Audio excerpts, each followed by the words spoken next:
this is nonsense. I can prove these people wrong in 5 minutes. And I said, well, Ray, go for it. But when Ray Rogers went into his lab, he was shocked by what he found. In his opinion, Sue Benford and Joe Marino were right. In 1988, science declared that it was impossible for the Shroud of Turin to be the burial cloth of Jesus Christ. It was only 700 years old.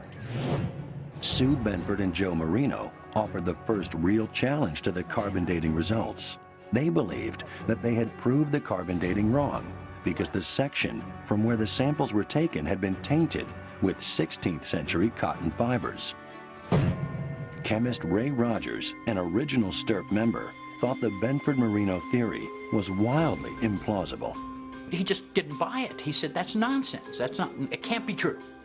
He was the gunfighter of STIRP. He was one of those guys that if he didn't like what you were saying, he'd have pulled out his 6-shooter and fired off 6 before he had a chance to take a breath. He was not very tolerant, especially of people doing bad science. It sounds far-fetched. I mean, it does sound extremely convenient. You know, I didn't believe it myself when I came up with it. Rogers was in a unique position to confirm or dismiss Benford and Marino's theory. Ray had in his possession, from 1988, the tape samples lifted from the surface of the shroud. But remember, those were not big fibers. Those were fibrils taken from the surface. He also had some samples that were taken from the shroud by Professor Reyes, who took samples in 1973 from a corner that was immediately adjacent to the area taken for carbon dating. So I read their paper, and I thought, I've got the samples that can shoot that full of holes. So I got out the Ross samples, and I got out the shroud samples, and I went to work again. A couple hours later, he calls me and he goes, boy, he says, I can't believe it. He says, they were right. There's cotton here. He says, there's no cotton in the rest of the shroud, but there's cotton interwoven here. They must be right. No one was more shocked than Rogers himself. His initial observation seemed to confirm Benford and Marino's hypothesis. But he knew to be absolutely certain he needed to examine the threads that were carbon dated. Until I could get a sample from the real radiocarbon cloth, a documented sample, you know, I couldn't prove anything. The carbon dating process destroys the sample as part of the dating procedure. But all the labs involved in 1988 had held on to a small sample as a reserve.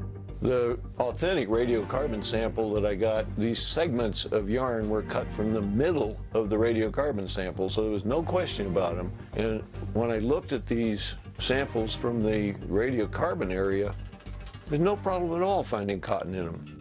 Rogers was now convinced that Benford and Marino had been right. In fact, he found other evidence they had missed, which proved the shroud had been repaired with cotton fibers in exactly the section where the carbon dating samples had been taken.